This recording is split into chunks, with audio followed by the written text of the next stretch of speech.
My name is Madison Hayes, 29 years old, and after 4 long years serving in Afghanistan, I was finally coming home for Christmas. The tree, the lights, Mom's apple pie, my siblings' laughter, I had dreamed of it all. Then my phone buzzed. A message from Dad: "Christmas is better without you. Better not come." I only replied, "Understood." 5 days later, I had 10 missed calls from my family, including one from their lawyer. Let me know where you're watching from, and hit that subscribe button, as I share how my homecoming turned into something I never expected. Growing up in Cedarville, Ohio wasn't anything special. Our town had one main street, 3 churches, and enough gossip to fill a library. My father, Richard Hayes, worked at the local manufacturing plant, climbing from floor worker to operations manager through sheer force of will and what my mother Eleanor called stubborn determination. He was the kind of man who commanded respect simply by walking into a room, 6'2" with shoulders like an oak door, and a voice that never needed raising to be heard. I was the middle child of 3. My older brother Jackson had followed Dad's footsteps into management, while my younger sister Abigail was still in college studying education. Mom kept our household running with quiet efficiency, her gentle nature balancing Dad's rigidity. Our home was orderly, expectations were clear, and disappointment was something to be avoided at all costs. From an early age, I knew I didn't quite fit the mold Dad had in mind. He'd wanted another son. He never said it outright, but it was there in 1,000 little ways. The hunting trips where I was an afterthought. The way his face would tighten when I chose books over baseball. How he'd introduce us. "This is my son Jackson, my daughter Abigail, and Madison." Just Madison. Not my daughter Madison. Just Madison. When I announced my decision to join the Army after high school, the temperature in our house dropped 20 degrees. Mom worried silently, Abigail cried. Jackson offered awkward support. But Dad looked at me like I'd betrayed him somehow. "The military. What do you know about service?" he'd scoffed at dinner. "You can barely handle your chores around here. This is just another one of your impulsive decisions." "I've thought about this for years, Dad," I replied, trying to keep my voice steady. "I want to serve. I want to do something meaningful." Meaningful. His laugh was sharp enough to cut. "You want to run away, that's what this is. And when it gets too hard, you'll come running back like always." That night I heard my parents arguing. Mom's soft pleas to support me. Dad's firm declaration that I was making a mistake. "She's doing this to spite me, Eleanor, to prove some point." The day I left for basic training, Mom hugged me until I couldn't breathe. Abigail made me promise to write. Jackson awkwardly punched my shoulder and said, "Show 'em what Hayes are made of, sis." Dad shook my hand formally like I was a stranger and said, "When you're ready to come home, the door's open." 4 years passed. Afghanistan wasn't what I expected, both harder and more rewarding than I could have imagined. I learned discipline, leadership, and courage under fire. My unit became family.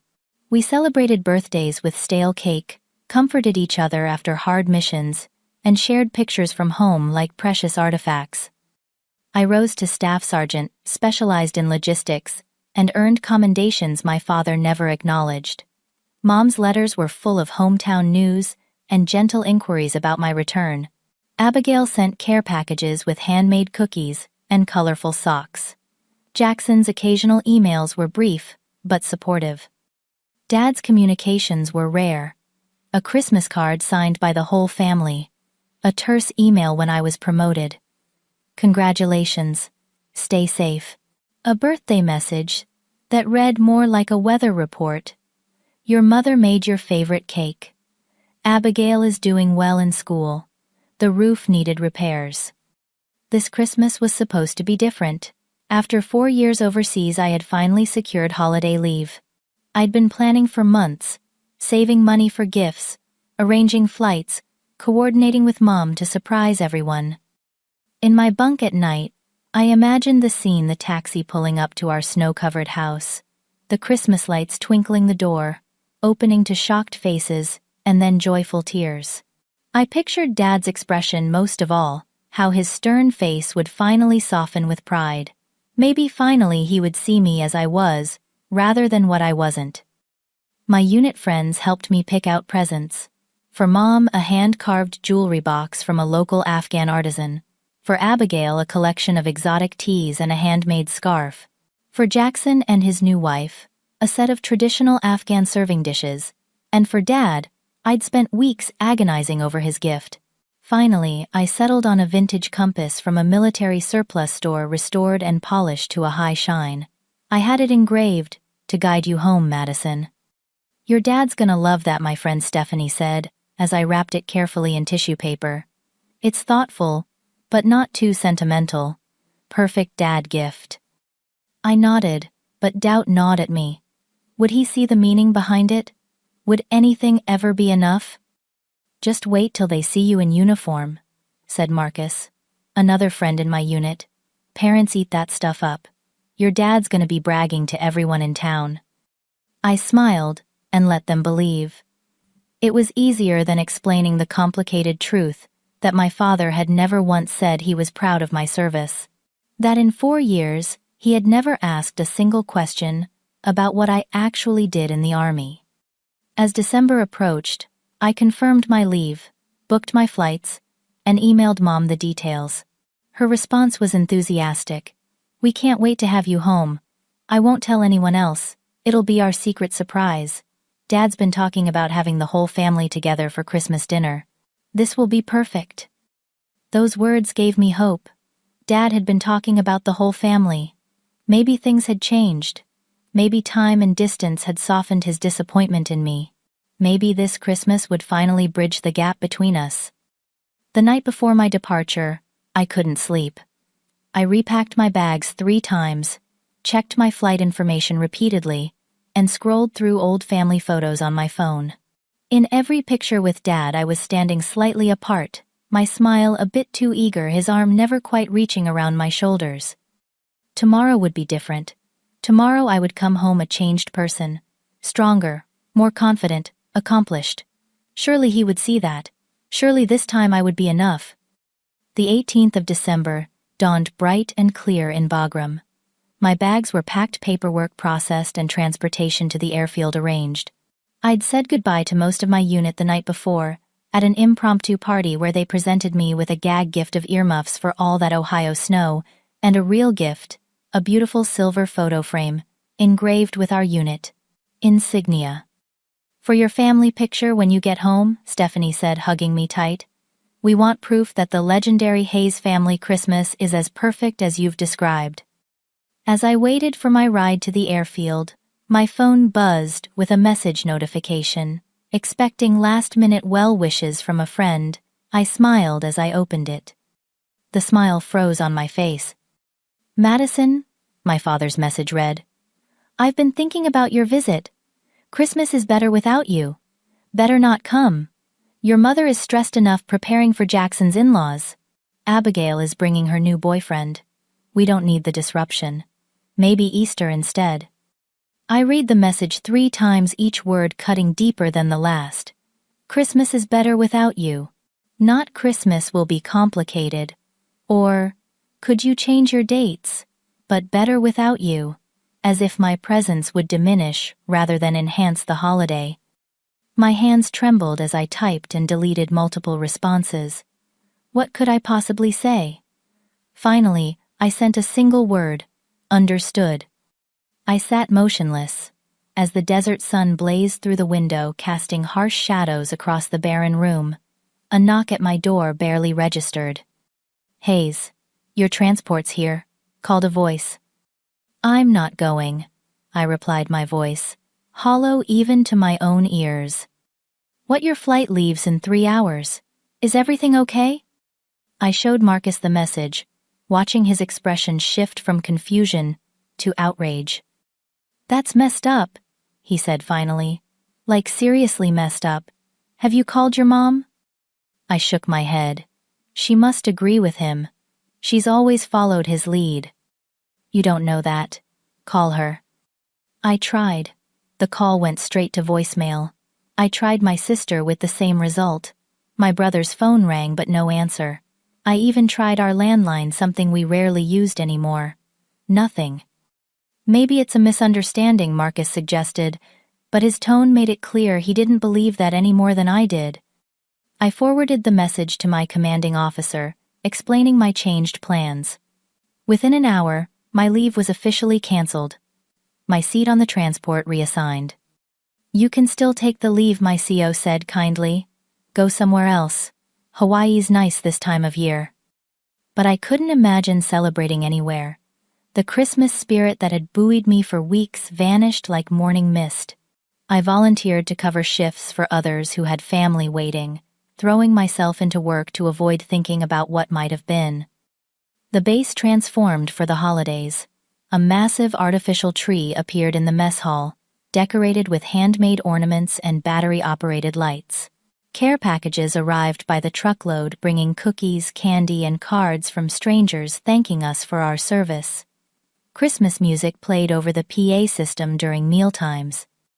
Each festive touch was another twist of the knife.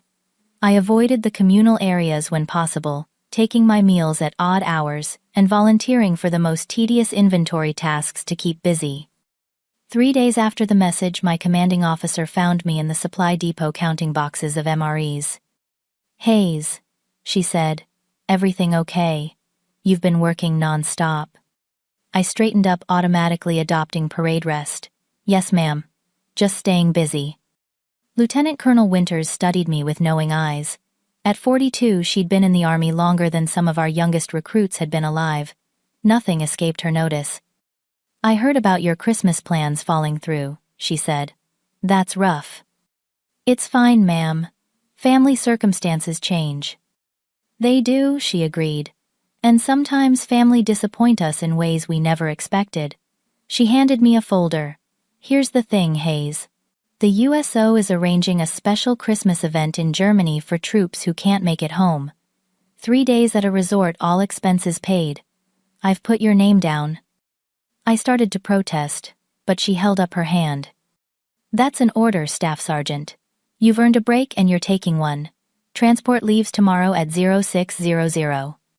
As she turned to leave, she added quietly, "Sometimes the family we choose is more important than the family we're born into. Remember that." That night, I checked my phone for the 100th time. No messages, no missed calls, no explanations. I typed out a message to my mother. "Did Dad tell you I'm not coming home?" I stared at it for 10 minutes before deleting it. If she wanted to contact me, she would. I packed a small bag for Germany. My movements mechanical. The excitement I'd felt preparing for Ohio had been replaced by a dull acceptance. This was just another example of not being wanted, not being enough. A pattern established long ago, reinforced with each interaction. As I zipped my duffel bag, my phone buzzed with a message notification. My heart leapt, then immediately sank when I saw it wasn't from my parents, but from my sister Abigail. "Something weird is going on with Dad," the message read. "He's been acting strange. Locked himself in his office for hours. Mom's worried. Are you still coming home?" I frowned reading the message again. So Dad hadn't told them about uninviting me.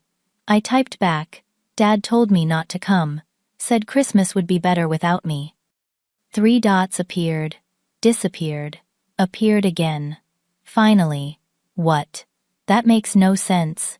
We've been planning for weeks. Mom bought your favorite coffee creamer. I made up your old room." Before I could respond, another message came through. "Wait. I hear Mom and Dad arguing. Gotta go. We'll call when I can." I waited an hour, then 2. No call came. I tried calling Abigail back, but like before, it went straight to voicemail. Something wasn't adding up, but I was too hurt and confused to make sense of it.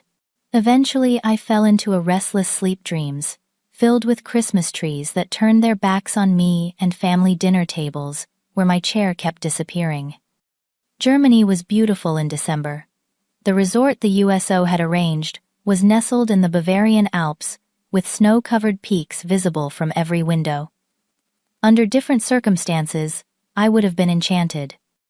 Instead, I moved through the festive atmosphere like a ghost, participating in activities with forced smiles, retreating to my room whenever possible to check my phone. Still nothing from my parents, but Abigail had sent another cryptic message. Dad took all the mail from the last month, freaked out when Mom asked about it. Something's wrong, but he won't talk. Should I be worried about the house? I stared at the message, baffled. The house? What did mail have to do with our house? I replied, asking for clarification, but received only, "Can't talk now. We'll try to call tomorrow." That call never came either. My worry began to overshadow my hurt. This wasn't just about me anymore. Something was happening at home that had my sister concerned enough to reach out, despite Dad's apparent edict against contacting me. On Christmas Eve, I skipped the resort's gala dinner and instead sat cross-legged on my bed with my laptop. If my family wouldn't tell me what was happening, perhaps I could find out another way. I started with social media. Mom rarely posted, but her friend Judy Wilson was the neighborhood gossip and documented everything online. Scrolling through Judy's page, I found recent photos of community events, and there was my father in the background of several, looking harried and tense as he spoke with men I didn't recognize. More concerning was what I found on our town's local news page, a notice about zoning changes for residential properties with our street specifically mentioned. And then buried in the public records section of the county website, a permit application for major renovations at our address, filed just 2 weeks ago. My father was planning to renovate our house in winter, without mentioning it to anyone. I expanded my search. A local real estate blog mentioned increasing property values in our neighborhood following announcement of a new commercial development nearby. Properties were selling for 30% above previous valuations. A cold feeling settled in my stomach. I reached for my phone and called Rhonda Maxwell, our next-door neighbor since I was 5 years old. It was late in Ohio, but Rhonda was a night owl. "Madison," she exclaimed when she answered. "Aren't you supposed to be here? Your mom's been talking about your visit for months." "There's been a change of plans," I said carefully. "Rhonda, have you noticed anything unusual happening at our house lately?" There was a pause. "Well, there have been some men coming by. Surveyors, I think. Your dad said something about fixing the foundation, but they were measuring the whole property. And there was a real estate agent there on Tuesday." My heart sank. "A real estate agent? Are you sure?" "Positive. I recognized her from her billboard ads. Tanya something. I asked your dad if you were moving, and he got real short with me. Said it was just an assessment for insurance." Insurance companies don't send real estate agents to do assessments. I thanked Rhonda and hung up, mind racing. What was my father up to, and why the secrecy? Why tell me not to come home right, when he was clearly making significant decisions about our family home? The next morning, Christmas Day, I woke to an email from Jackson. The subject line was simply, "Call me ASAP." I dialed immediately despite the early hour. "Madison?" he answered, his voice tense. "Where are you?" "Germany. Dad told me not to come home for Christmas." "What, when?" 5 days ago, right before I was supposed to leave." Jackson swore under his breath. "That explains so much. Listen, something weird is going on. Dad's acting like he's about to jump out of his skin. He's been drinking more than usual, disappearing for hours, and he nearly bit my head off when I asked about the strange car in the driveway." "A real estate agent's car? How did you know?" "I've been doing some digging. Jackson, I think Dad's planning to sell the house." "What? No way. That house has been in the family for generations. Grandma would never allow it." "Is Grandma there for Christmas?" "No, that's another weird thing. Dad told everyone she's sick and can't travel, but I called the nursing home this morning to wish her Merry Christmas and she said she's fine. Said Dad canceled her visit 2 weeks ago, claiming Mom was coming down with something contagious." The pieces were starting to fit together, forming a picture I didn't want to see. "Jackson, can you check something for me? Go look at the mail, especially any letters from the VA or military addresses." "Why would—" "Wait. This is about your benefits, isn't it? The ones you have? Mom manage while you're deployed. I nodded, though he couldn't see me. When I'd enlisted, I'd set up an allotment from my pay to go to my parents' account each month to help with family expenses, to a gesture I'd hoped would prove my commitment to family. Mom was supposed to be managing it, saving some for my eventual return. "I'll check," Jackson promised. "And Madison, I'm sorry about whatever Dad said to keep you away. We all wanted you here." After we hung up, I pulled up my bank records on my laptop. The monthly allotments had gone out regularly, over $1,000 each month for 4 years. That was over $48,000, meant to help the family and build my future. What had happened to that money? I called a battle buddy who worked in JAG, Military Legal Services. Hypothetically, I asked, after exchanging Christmas wishes, if a family member had access to a service member's benefits and misused them, what would happen? "Depends on the situation," she replied cautiously. "Are we talking about dependent benefits allotments, or what?" "Allotments that were supposed to be partially saved. If they had authorization to receive the funds but misrepresented how they were being used, it could be considered fraud, especially if documents were falsified." "Why is someone messing with your money, Hayes?" "Just exploring options," I said lightly, though my stomach was in knots. I spent the rest of Christmas Day piecing together a disturbing picture. More research into county records revealed a tax lien on my parents' property from 2 years ago, something that should have been impossible with the money I was sending home. A deep dive into local news archives turned up a small item about the manufacturing plant where my father worked, implementing early retirement packages, had my father lost his job, without telling anyone. By evening, I had a theory that made my heart ache. My father was in financial trouble, possibly gambling or otherwise losing money. He'd been using my military allotment to cover his tracks, possibly forging documents to access more of my benefits than he was entitled to. Now he was planning to sell our family home before I came back and discovered what he'd done. It explained the desperate message keeping me away, the secrecy, the strange behavior my siblings were reporting. It explained everything, except how my father could betray me, betray our entire family, so completely. Jackson called again late that night. "You were right," he said without preamble. "I found letters from the VA in Dad's desk, and Madison, your signature is on them. Except, I know it's not your signature, because you don't make your M like that." The floor seemed to drop away beneath me. He forged my signature. On what? Something about redirecting disability benefits. And there's a document authorizing a loan against your GI Bill education benefits. Madison, what's going on? "I don't know yet," I said slowly. "But I'm going to find out. Jackson, don't confront Dad. Don't let on that we've spoken. I need to handle this carefully." "What are you going to do?" I looked at my reflection in the window, seeing not the hurt daughter, but the soldier I'd become, disciplined, strategic, and unwilling to accept defeat. "I'm coming home," I said. "Not for Christmas, for justice." I landed in Columbus, Ohio, on the 27th of December, rented a car, and drove the familiar route to Cedarville in silence. Snow blanketed the countryside, transforming the winter-dead landscape into something pristine and beautiful. Under different circumstances, it would have felt like coming home. Instead, I drove past our family house, without stopping, noting the unfamiliar car in the driveway and the Davis Realty sign partially hidden behind a bush. My father was moving quickly.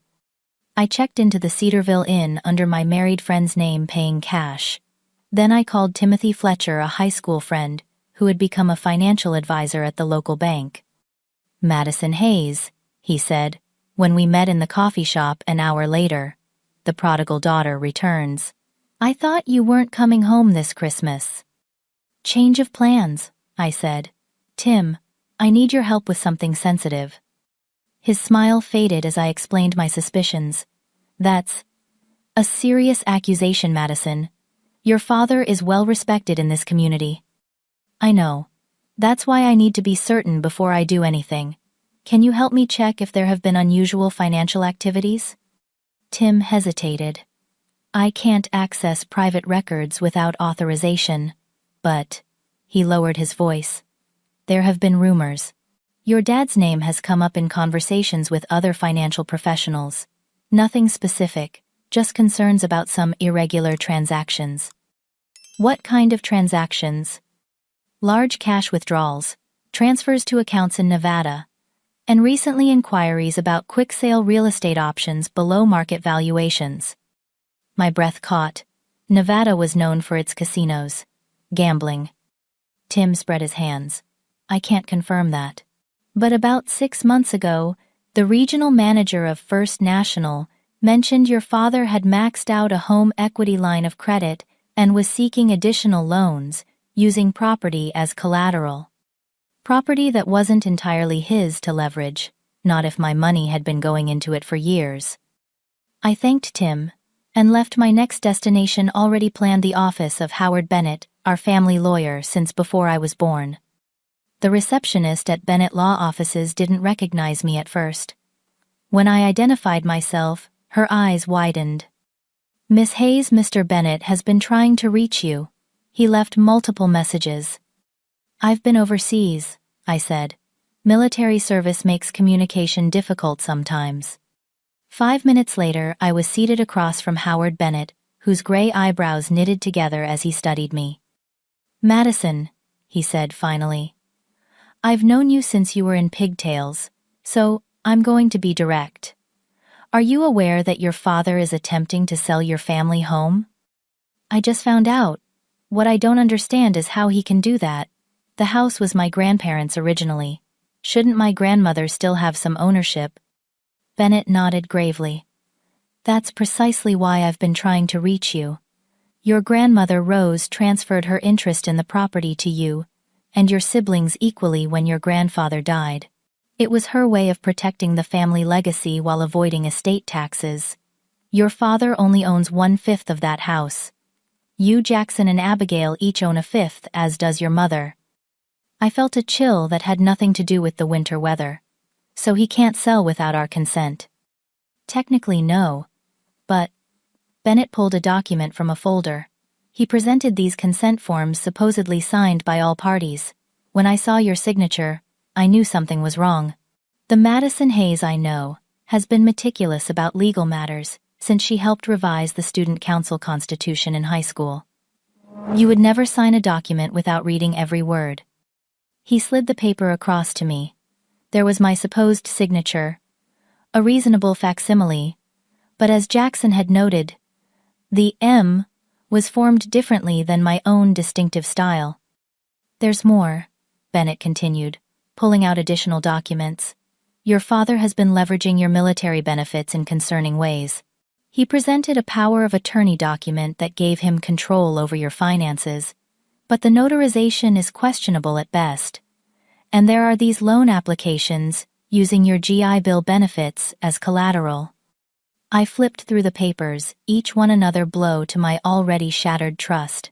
How much has he taken? Bennett's expression was grim. Based on these documents alone, close to $100, 000. And that's not counting the equity he's trying to extract from the house sale. Why? I whispered. Why would he do this? Madison, I've been friends with Richard Hayes for 30 years. I've golfed with him, attended church with him, watched our children grow up together. About 2 years ago he changed, became secretive, started missing our regular lunches. Through mutual friends I heard rumors about gambling debts. Atlantic City, Las Vegas, even online poker. I tried to talk to him but he shut me out. And no one told me. Not even my mother. Bennett sighed. Your mother may not know the extent of it. Richard handles all their finances. As for why no one told you, well, you were serving your country overseas. What could you have done from Afghanistan? What indeed, I thought bitterly. I could have stopped the allotments, could have protected my benefits, could have known that the father who rejected my homecoming was not just being cruel, but covering his tracks. What happens now? I asked. That depends on you. If you want to press charges for forgery and fraud, there's more than enough evidence. It would mean your father facing criminal penalties. And if I don't? You could still block the sale of the house legally as a partial owner. You could demand repayment of the misappropriated funds. But Madison, his voice softened. Whatever you decide, this will change your family forever. I'm so sorry. I left Bennett's office with copies of all the documents and a hollow feeling in my chest. The betrayal was worse than I had imagined, not just my father stealing from me, but from the entire family risking our home and legacy for whatever addiction had him in its grip. My next stop was the nursing home where my grandmother lived. Rose Hayes had raised 5 children, buried a husband and 2 sons, and never lost her sharp mind or sharper tongue. If anyone would give me the unvarnished truth, it would be Grandma Rose. I found her in the community room, holding court among fellow residents as they played cards. At 87, she was still a force of nature. Her white hair perfectly styled her posture, military straight. "Well, look what the cat dragged in," she announced when she saw me. "My soldier granddaughter back from the wars." She dismissed her card partners with a wave and patted the seat beside her. "Sit. Tell me why you're sneaking around town instead of being at the family Christmas." "How did you know I was sneaking around?" "Margaret at the front desk is my informant. Said you signed in under family friend instead of granddaughter. Not hard to figure out something's amiss." She fixed me with a penetrating stare. "What's Richard done now?" The direct question broke something in me.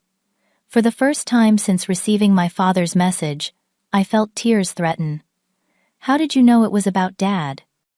"Because that son of mine has been acting like he's sitting on a cactus for months.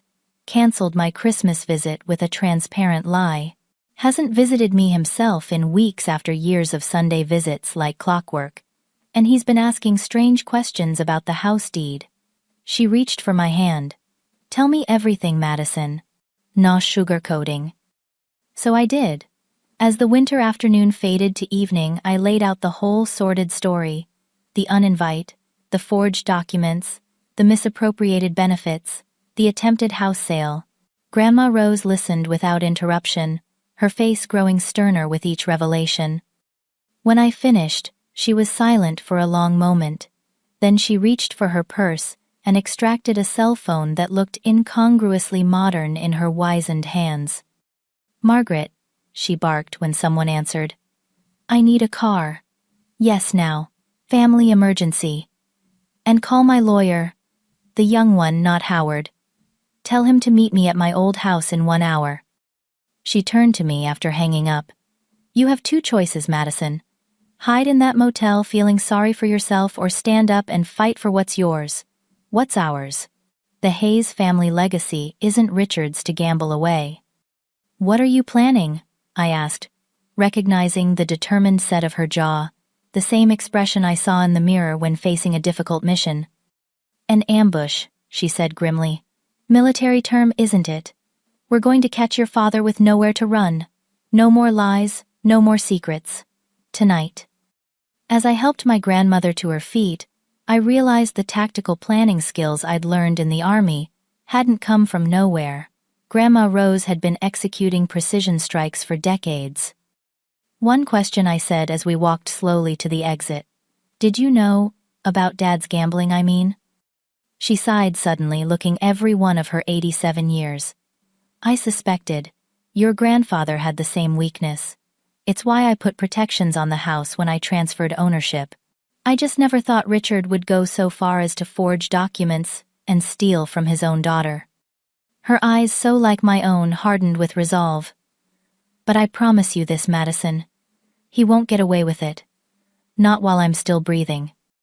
As we drove through the snowy streets toward my childhood home, I felt a strange calm settle over me. The hurt child had receded, replaced by the soldier I had become, mission-focused, strategic, and prepared for whatever battle lay ahead. Grandma Rose's young lawyer turned out to be Alicia Ramirez, a sharp-eyed woman in her 40s with a no-nonsense manner that matched my grandmother's perfectly. "I've reviewed the documents," Mr. Bennett forwarded, she said, as we huddled in her car, a block from my family home. The forgeries are amateur at best. We have more than enough to pursue criminal charges. That's not my goal, I said quietly. I want to protect my family, my mother, my siblings, my grandmother, and recover what was taken. Criminal charges are a last resort. Alicia nodded. Then we approach this as a family intervention with legal teeth. We present the evidence, offer a structured repayment plan, and secure the house against further attempts to sell. But Madison, her voice softened slightly, you should prepare yourself. Addicts rarely respond well to being cornered, even when the intervention comes from a place of love. This isn't about love, Grandma Rose interjected. This is about accountability. Richard needs to face the consequences of his actions, even if those consequences don't include jail time.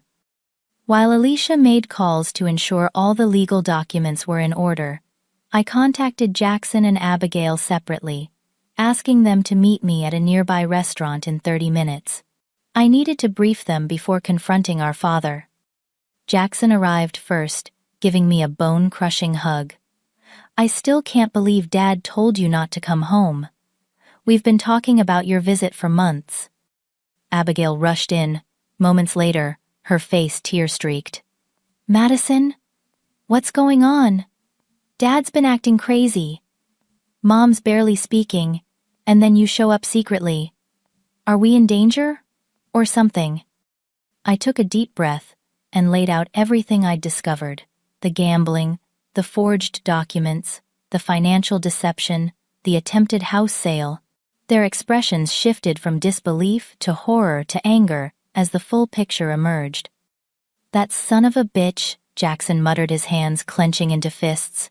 I'm going to kill him. No, you're not, I said firmly. We're going to handle this as a family with legal protection in place. No violence, no screaming matches. We present the evidence, offer a path forward, and make it clear that this ends tonight. What about Mom? Abigail asked, her voice small. Do you think she knew? I hesitated. I don't know. That's one of the things we need to find out. But regardless, we approach this, assuming she's another victim, not an accomplice. Agreed. They nodded, and I continued outlining the plan. We would arrive at the house together with Grandma Rose and Alicia joining us.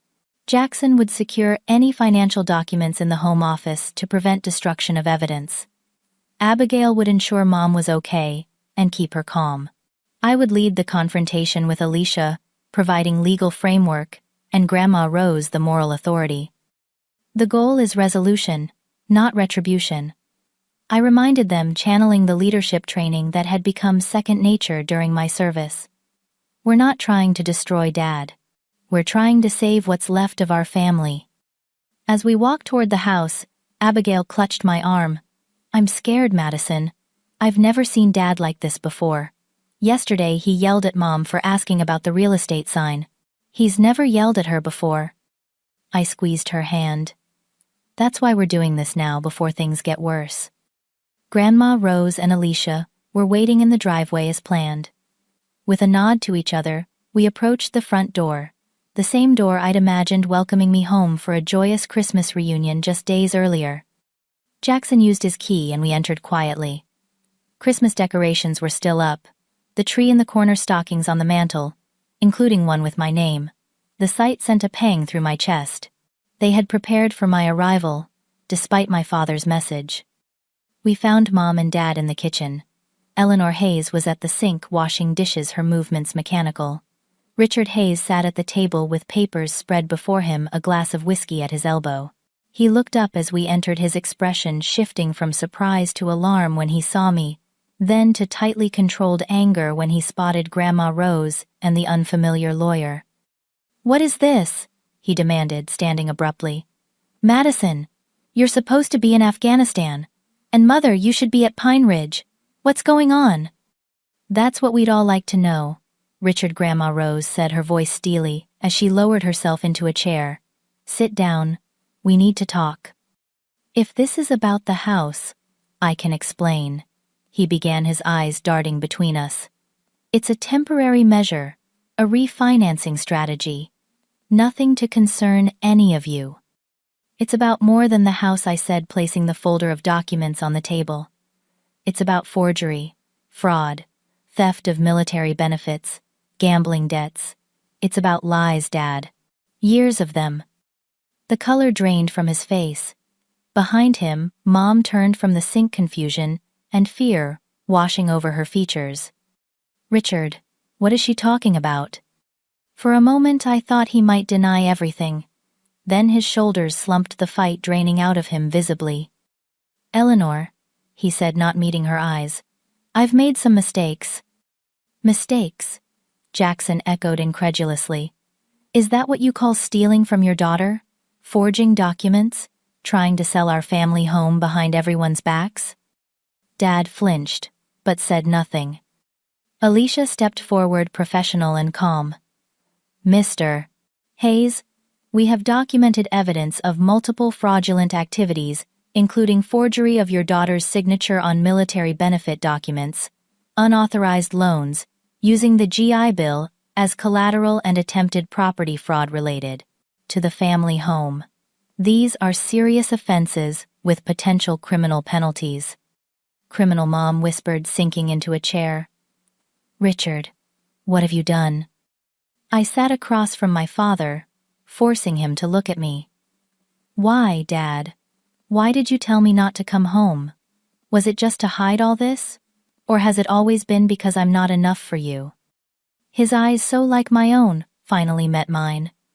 It wasn't about you not being enough, Madison. It was about me not being enough, not being the father you deserved, not being the man I pretended to be. Explain, Grandma Rose commanded. All of it, from the beginning. And so, in the kitchen where we'd shared thousands of family meals, my father confessed his sins. The gambling that started as social poker games and spiraled into an addiction.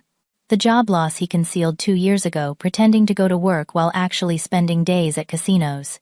The initial borrowing from my military allotment that was supposed to be temporary but became a desperate attempt to cover mounting debts. I was going to pay it all back, he insisted, tears streaming down his weathered face. The house sale would have cleared everything, with enough left to buy a smaller place. No one would have known.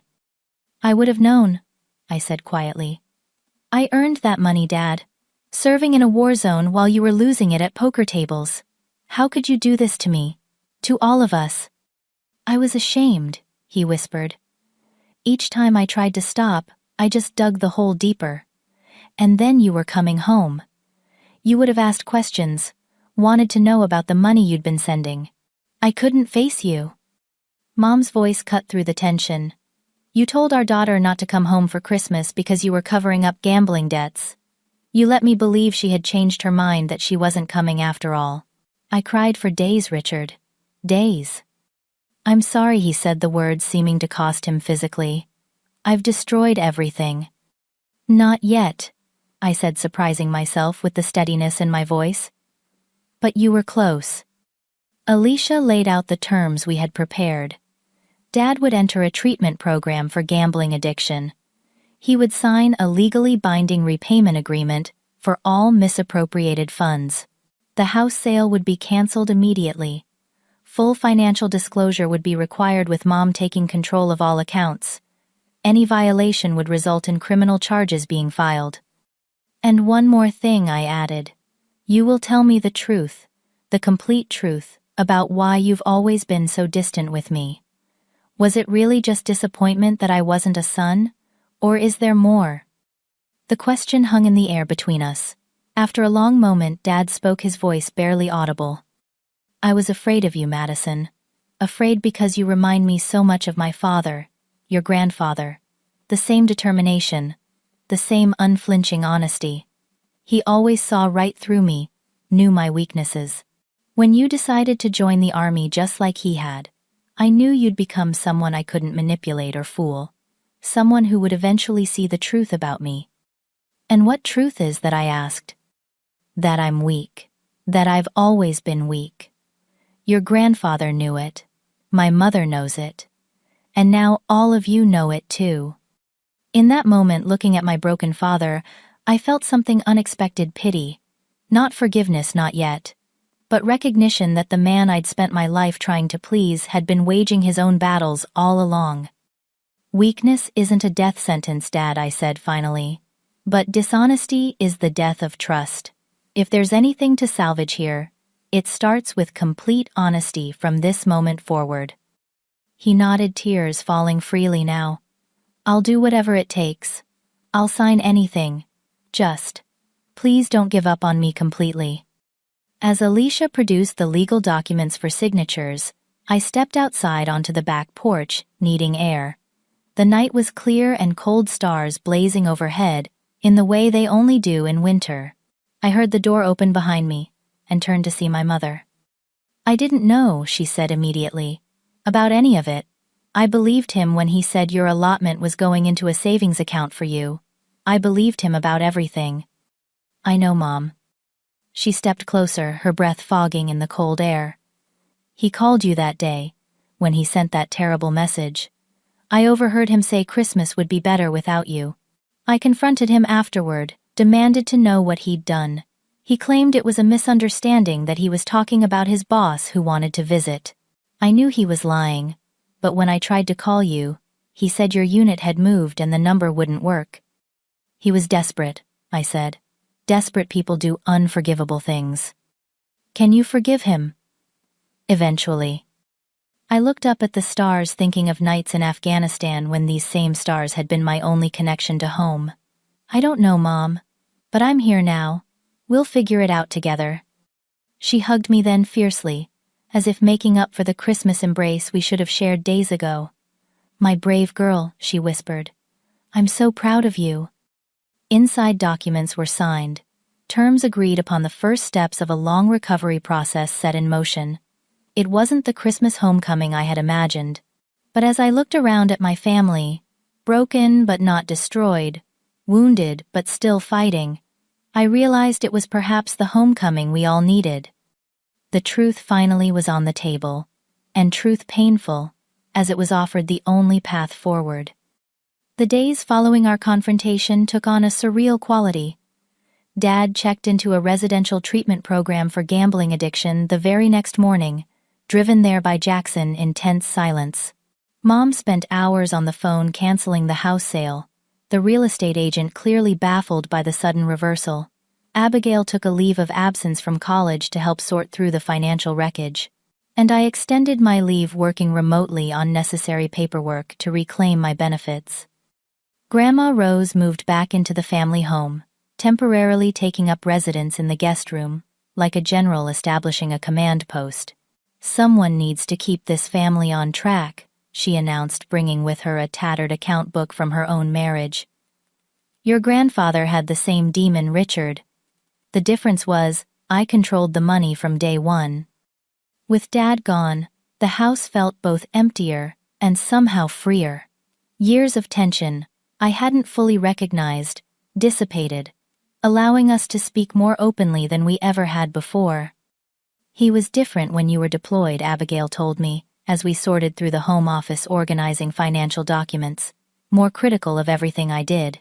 Like he was transferring his disappointment in himself to everyone around him. "Classic addict behavior," I said, having spent hours researching gambling addiction since the confrontation.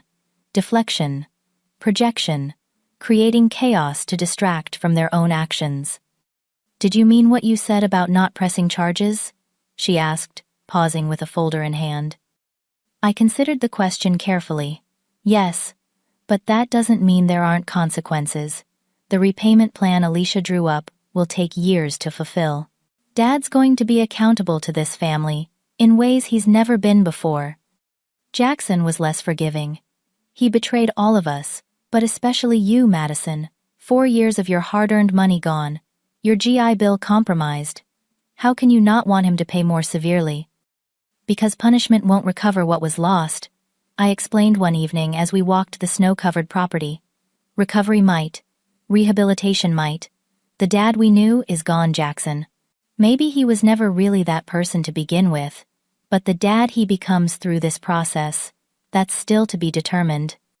"You sound like one of those military leadership books," he grumbled, but there was less anger in his voice. 4 years in the army will do that to you, I smiled. You learn to focus on the mission, not the emotion. My mother's journey was perhaps the most difficult to witness.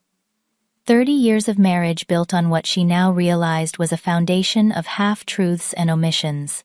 She swung between rage and grief sometimes in the same hour. I don't know who I've been living with, she confessed one night, as we sat by the Christmas tree that still stood in the living room, though December was giving way to January. All those years when money was tight, when we cut corners on groceries or put off repairs, was he gambling? Then, too? Was I making sacrifices while he threw money away? You can ask him these questions, I reminded her gently. That's part of the agreement. Complete honesty. I'm not sure I want the answers, she admitted. Some truths might be too painful. 3 weeks into January, Dad completed the initial phase of his treatment program. The facility psychologist requested a family session, which we approached with a mixture of trepidation and hope. The man who greeted us in the sterile conference room was almost unrecognizable. My father had always been robust, commanding his presence, filling any space he occupied. This Richard Hayes was diminished somehow, thinner grayer, his shoulders curled inward, as if carrying a visible weight. Thank you for coming, he said, his voice rougher than I remembered. I know you had every reason to refuse.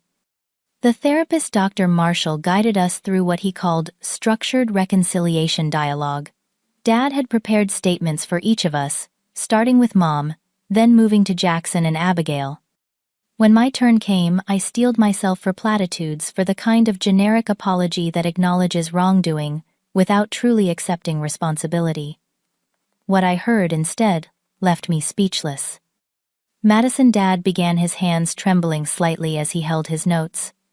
From the day you were born, I have failed you in ways large and small, not because you were inadequate, but because you reflected parts of myself I couldn't face. Your determination, your clarity of purpose, your unwillingness to compromise your values, 2Ds, these qualities terrified me because they highlighted my own weaknesses. He looked up, meeting my eyes directly. When you joined the army, I wasn't disappointed. I was afraid. Afraid you would become even stronger, even more capable of seeing through me. And when you began sending money home, money you earned through real sacrifice, while I was losing money through self-indulgence, the shame became unbearable. The text message I sent you was the lowest point of my life. I knew in that moment that I had become someone unrecognizable, someone who would deny his own daughter a Christmas homecoming to protect his secrets. There is no justification for that cruelty. All I can say is that the man who sent that message was imprisoned by addiction, shame, and fear. I don't expect forgiveness, Madison. What I did to you, the theft, the forgery, the rejection, may be unforgivable, but I want you to know that I see you now. I see your strength, your integrity, your resilience, and I am more proud of you than I have words to express, though I had no right to be proud of someone I treated so terribly. The room fell silent when he finished. I was aware of Mom crying softly beside me, of Jackson's tense breathing, of Abigail's hand reaching for mine. But mostly I was aware of the man across from me, not the father I had idolized and feared in equal measure throughout my childhood, but a flawed human being doing the hardest thing possible, facing the truth about himself. I don't know if I can forgive you yet, I said finally, but I'm willing to try to understand. That's where we start. The rest of January passed in a blur of legal meetings, financial restructuring, and family counseling sessions. Dad remained in treatment, his progress reports cautiously optimistic. The house was formally secured through legal documents, ensuring it could never be sold without unanimous family consent. My military benefits were slowly being untangled from the web of fraud, though some of the money would never be recovered. As February approached, I faced a decision about returning to active duty. My unit was redeploying soon, and I had to determine whether to join them or request reassignment stateside to continue dealing with the family situation. You should go back, Mom surprised me by saying one evening. Your career shouldn't be derailed by what's happened here. Are you sure you'll be okay? I asked. There's still so much to sort through. We'll manage, she said with newfound resolve. Your grandmother is staying through spring. Jackson and his wife are moving back to Cedarville temporarily. Abigail will return to school, but come home weekends. And she straightened her shoulders. I'm stronger than I realized. Your father and I have a long road ahead, but whether we walk it together or separately, I'll be okay. The day before my departure, I visited Dad at the treatment facility. He had visibly improved. Clearer eyes, steadier hands, a calmness that seemed genuine rather than forced. We walked the facility grounds, snow crunching under our boots, our breath forming clouds in the cold air. The house looks different, he said after a while. Mom's rearranged things. New curtains in the living room. It's not just curtains, I replied. Everything's different now. It has to be. He nodded, accepting this truth without defensiveness. I know, and it should be. The old way wasn't working, wasn't honest. He paused by a snow-covered bench. Madison, there's something I need to tell you. Something I should have said years ago. I waited, expecting another confession of wrongdoing. I am so incredibly proud of you, he said instead. Not because of anything you've accomplished, though those accomplishments are significant. I'm proud of who you are. Your integrity, your courage. The way you've handled this whole situation with more maturity than I've shown in my entire life. Dad. Let me finish. I spent years feeling threatened by your strength instead of celebrating it. That was my failure, not yours. You never needed to earn my approval or pride. You always deserved it just by being who you are. For the first time since I'd received his devastating text message, I felt tears spring to my eyes. Not tears of hurt or anger, but a complex emotion I couldn't immediately name, something like relief, mixed with a wistful recognition of what our relationship could have been all along. I'm trying to forgive you, I said honestly. I'm not there yet, but I'm trying. That's more than I deserve, he replied, and it's enough for now. As we continued walking, a strange thought occurred to me, the father I had longed for throughout my childhood, the one who would be proud of me, who would see me clearly, who would value my strength rather than be threatened by it, was finally emerging, ironically, through the very crisis that had nearly destroyed our family. People were rarely all good or all bad. They were complex, contradictory, capable of both terrible mistakes and genuine growth. My father had committed serious wrongs, but he was also showing capacity for genuine change. Whether that change would last, whether it would be enough to rebuild what had been broken, those questions remained unanswered. But as we completed our circuit of the grounds, returning to the building where he would continue his recovery, while I returned to my military duties, I realized something important. I no longer needed his approval to know my own worth. The little girl, desperate for her father's pride, had grown into a woman who understood her own value. I'll call when I can, I said as we parted. And Dad, take it one day at a time. That's how we get through the hardest missions. He smiled slightly at my military metaphor. One day at a time, he agreed. And Madison, thank you for not giving up on me completely. I wouldn't have blamed you if you had. As I drove away, I thought about forgiveness, how it wasn't a single moment of absolution, but a process sometimes, a lifelong one. I couldn't erase what had happened, couldn't undo the hurt or reclaim all that was lost, but I could choose how to carry it forward, how to let it shape me without defining me. The Christmas that should have been a joyful homecoming had instead become a painful reckoning. But perhaps in the long run it was the homecoming our family had needed most, a return to truth, to accountability, to the difficult but necessary work of authentic relationship. And in my own heart, I had finally come home to a truth I had always known, but never fully embraced. I was enough exactly as I was. No father's approval required.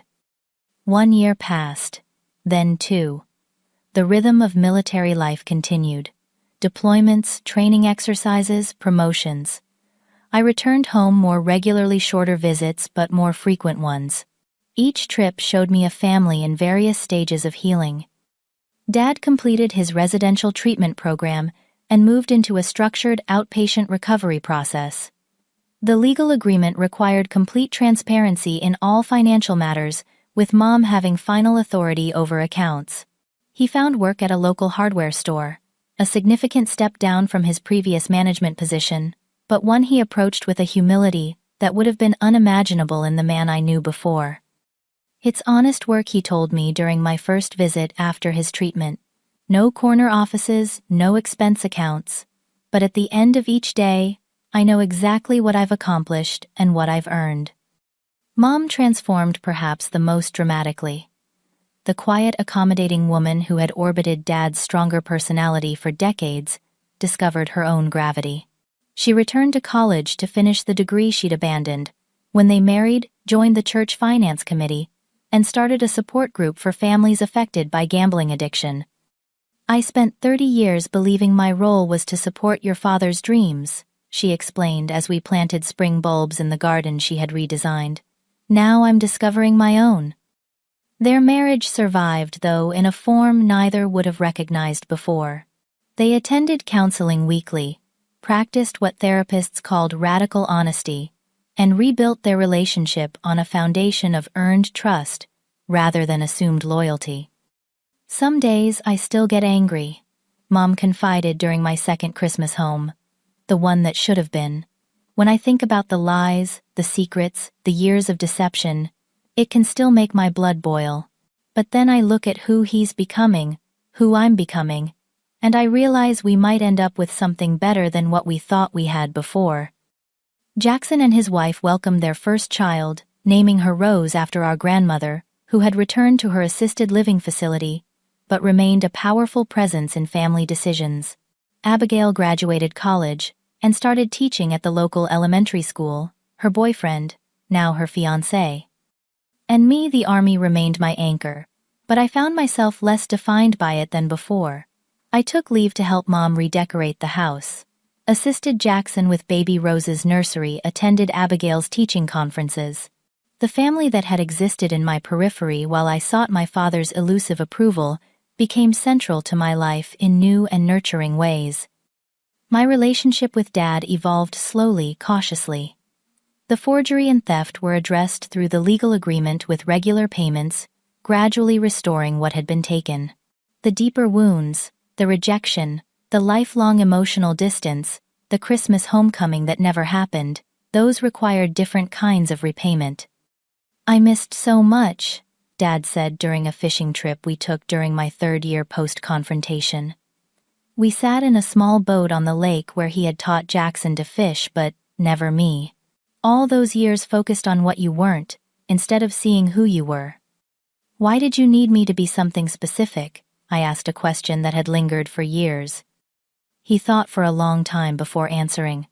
I think I was trying to create a family that looked like what I thought a perfect family should be.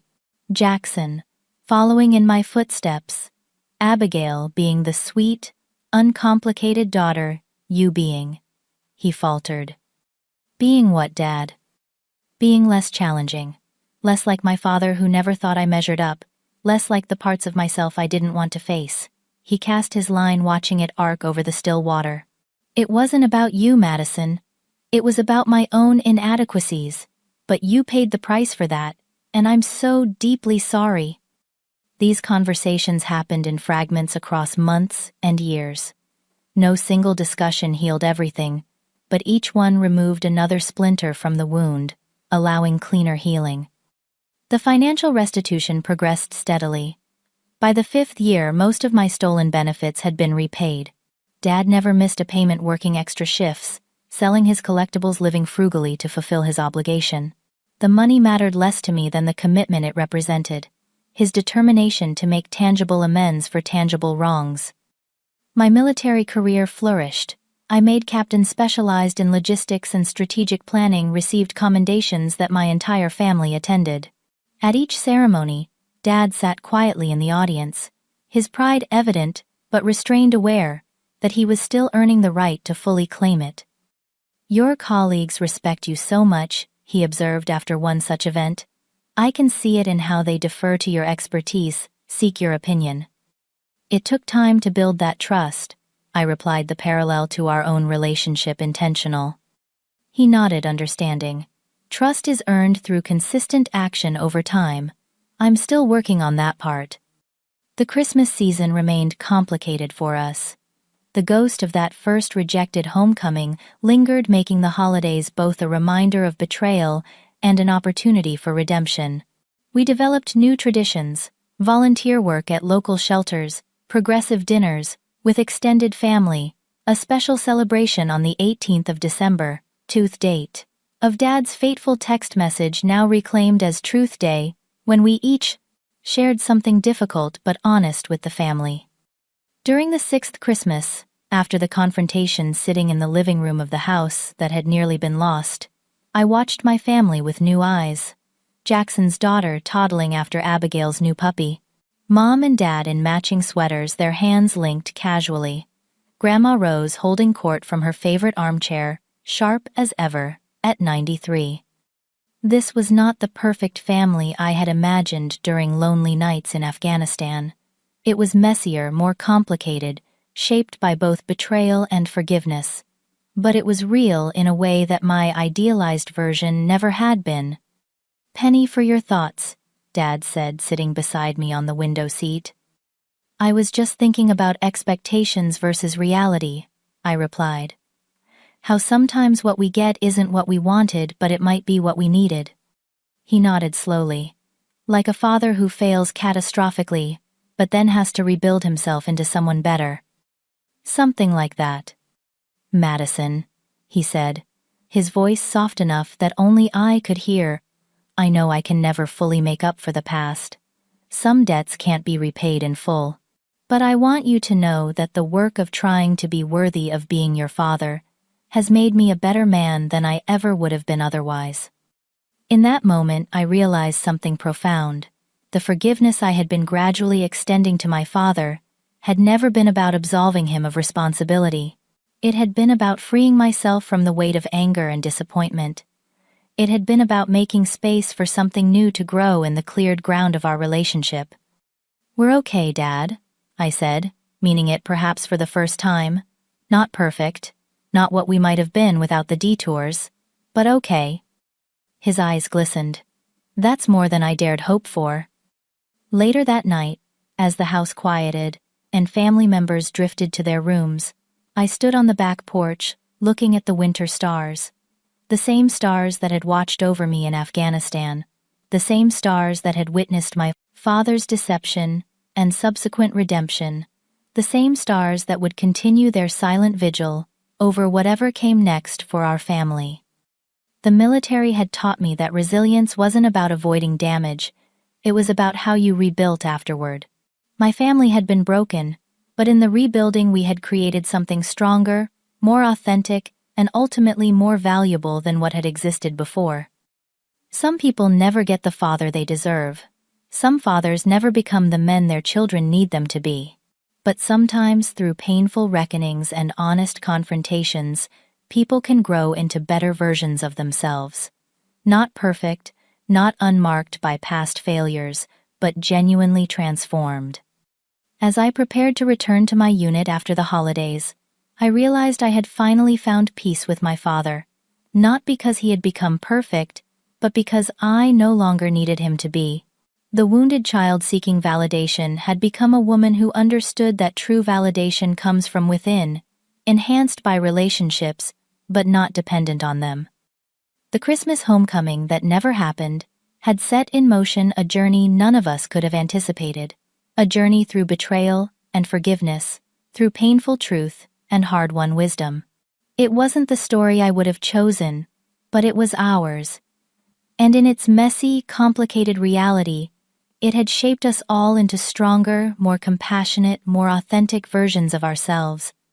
Have you ever had to rebuild trust with someone who deeply hurt you? What did you learn from that experience? I'd love to hear your stories in the comments below. If this journey of forgiveness and family healing resonated with you, please like, subscribe, and share with others who might need to hear that even the most painful betrayals can sometimes lead to unexpected growth. Thank you for being part of this community where we can share our truths and support each other through life's challenges.